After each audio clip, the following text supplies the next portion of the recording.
Alright, what's up y'all, it's LakerFan here. As y'all can see by the title of today's video, we're here to ask, do slashers need to be nerfed in NBA 2K20? Now there's two alternative ways that I could go with this title, however this is what I'm going to do with it. I've explained this on stream a couple of times, but I've never brought it to video content. I want y'all to keep in mind that there's a difference between slashers and slashing, and we're asking, do slashers need to be nerfed in 2K20? So the meta lineup that you're going to see almost every single time you load up 2v2, probably 80% of the time, is the two-way slashing playmaker with the glass cleaning lockdown, the rim sharp pie chart with the playmaking defender pie chart, or if you don't see this, you're going to see two playmaking defenders and then just play patty cake, keep the, play keep away from the lockdown build, and then they go at the weakest defender. So I want to ask you guys this before the video starts.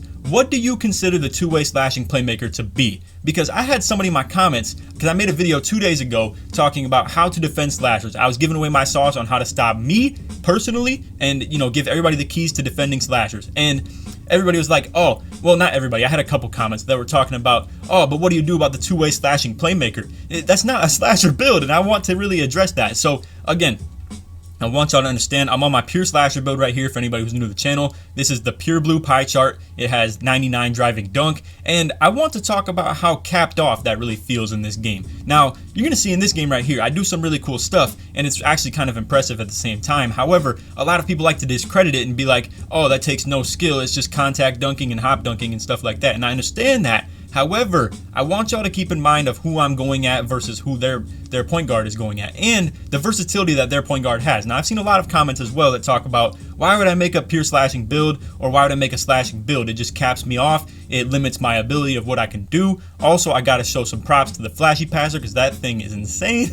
But that's a topic for another video that I've made a couple times. But anyway, again, I want y'all to really keep in mind what this video happens here, like what happens in this video. So you're gonna see, boom, I pass it over to Dope. He misses right here. I grab the O board, take it back out. Now you're gonna see we end up getting low on the shot clock, and I have to pull a three from the wing. And you see, boom, I hit the hop. I'm getting locked up again. The dude who's guarding me, all he has to do is protect the paint, right? Now I do have my build has the ability to hit that shot right there. However, I will admit I'm not the most skilled shooter in this game. I do shoot pretty consistently for 50-something three-pointer though, I will say. And that is the one thing about the pure slasher pie chart, is that it actually does have solid shooting badges. It has 10 of them. However, it doesn't have the three-point rating that these two-way slashing playmakers have, or it doesn't have the ability to speed boost like they do either. So again, I want y'all to really keep in mind the title of this video.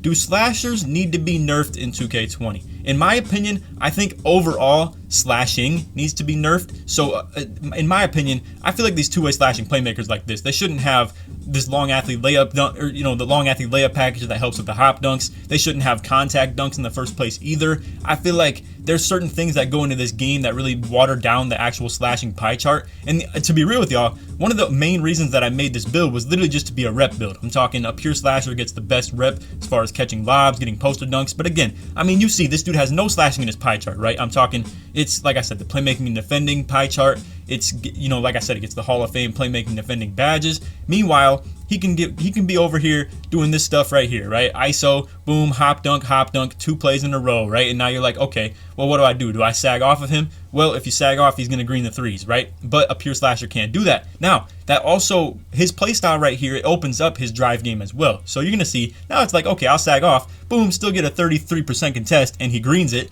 So it just really feels like, are slasher builds actually OP? I really want y'all to think about that, because again, like I said, that is the title of this build, and we're here to really talk about it. Boom, contact dunk. Does he need to be a slasher to do so? No, not really. So what is the benefit of being a slasher build? Well, I'll put it like this. You would think it's for physicals and stuff like that too, lob catching ability. It fits in at the big man spot pretty decently. I feel like just in general, this playmaking defender pie chart has really like ruined the balance in the game, because without that, I would say slashers are actually kind of interestingly needed in a sense, where it helps as a pick and roller. It helps in the lob catching sense of like 3v3 and stuff like that. In 2v2, they can be seen as pretty good because they can do things like I'm doing right here. However, again, I want to talk about how a slashing and defending pie chart, or a pure defender, even though it's not actually a slasher, right? Something that's going to clog up the paint, it becomes quite the problem. Now you can see right here, I'm not actually meaning to do anything that I was doing here. Y'all dribblers know exactly what I'm talking about when you like bust off one move and then boom, just run into the dude and can't stop it for like 5 seconds. But anyway, again, to kind of talk to what slashers are good at, it feels very capped off and limited in this game because you see me catching lobs and stuff like that too, and that is what I'm supposed to be good at, but it feels very capped off in the sense of this game, just at the fact of how many builds can actually slash without any slashing in their pie chart. So let me know what y'all think. I want to hear some feedback in the comments, and let me know what you guys think of this. Don't be coming in here with some biased viewpoint, all right? I really don't want to hear any talk of like how you already think slashers are OP and that it takes no skill and stuff like that, when realistically, this is all the defender ever has to do is just camp paint, stop me from hop dunking, and stop me from contact dunking. So I really want to like I really want to hear from you guys as to like what you think of that. But anyway, you can see right here, I'm getting baited. This dude is playing great corner defense, and you're gonna see this one right here. I'm like, okay, well, if he's gonna keep on staying at home, I'll just go in and dunk it. So I back it up, boom, hit the little down on the right stick, and then just go in and dunk it. He actually read me 3 plays in a row. That was great defense from the corner dude. I got to give him props on that, because he stayed at home on the 2 passes that I tried to check over to Dope. As soon as I thought he was going to stay at home again, then boom, he just he was able to, you know, like drop down and actually kind of contest my dunk right there. But anyway, again, you can see, I mean, he's stopping my hop dunks, right? So this is when I kind of made my adjustment, and I want to pause it and talk to y'all right now, okay? Because you're going to see me bust off 3 contact dunks in a row. And I really want y'all to think about this, okay? So, again, this is me being good at what my build is supposed to do. So that's contact dunk number 1 right there. And he is a 7 foot, probably, I'd say probably anywhere from 6'10" to 7 foot rim sharp. He's not a pure rim, I will keep that in mind. But again, he's a defending build. He has Hall of Fame rim protector and intimidator and stuff like that too. He even gets a little bit of help defense from another lockdown build right there. I get the contact dunk second time, even though it wasn't really like a contact dunk, but you know, it was like the contact dunk animation. You guys know the deal. People can like jump out of them sometimes too. And then this one right here, boom, I'm gonna drive to left behind the back. He's just in the paint, so boom, I'm going for it again, contact dunk. So let's talk about this. My build just did 3 things in a row of what it's supposed to be good at, right? And meanwhile, he can still stop it. I'm talking like it's not that hard to literally just block those shots with the right timing or the right build, or to not just be, you know, sitting in the paint. And I know a lot of y'all are watching this video, you're like, oh, that's a trash rim protector. He's like, you know, all he's doing is sitting in the paint. That's just asking to get dunked on. Yeah, I know. But like some people are just not educated in the right way of how to stop slashers. That's just the fact of the matter. And I literally made the video yesterday on how to do it. And I'm a whole pure slasher, or a slash defender, or a slash playmaker. And all I can say is I have every variant of slashing builds, yet, like I said, they feel very watered down and overrated. Now, in my opinion, this is the last thing I want to talk about in this video as far as this stuff goes. You're going to see Dope gets poked again, and then he gets poked again after this one as well. Playmaker takeover is honestly one of the most like weird takeovers in the game, because it boosts your ball control by 10 and all that stuff. But anyway, let me stick to the point of the last thing I wanted to address in this video. Now, I'm going to say this, and I'm going to only say it once. This is for anybody who sits here and thinks LakerFan would be nothing without slashing being OP. So, a lot of people still sit here and think that slashers are the OP thing, right? But we'll just let them think that, alright? However, if slashing got nerfed, I would have no problem with it at all, because me as an inside big man, that's what I like to run. I know if you're, you know, new to this channel and this is the first video you've watched, you see me as a pure slasher. Doesn't really make sense, doesn't really click in your head, but me as an inside big man historically, I'm talking all the way back to 2K17 with the athletic finisher, then 18 and 19 with the rebounding athletic, and then this year with my slash defender, or even the pure slash. Regardless, my whole point is, honestly, this whole like slashing guard being the OP and like meta thing, or not even at that, because like I said, it's a playmaking defender build that's like seen as the meta on 2s. It makes it so me as a finisher, who is my finishing and defense pie chart, I don't fit in on the 2s, because my outside guard can't hang with you know, PGs like this. He can't guard the two-way slashing playmaker. Now, if they had to sacrifice defense, so let's just stick with me all too, because I'm just going to kind of talk for a little bit, and I want to explain my thought process, and I'm going to leave you on this screen too, because I want y'all to really understand me, not be distracted by highlights or anything. But let's just talk about this point guard, right? The two-way slashing playmaker.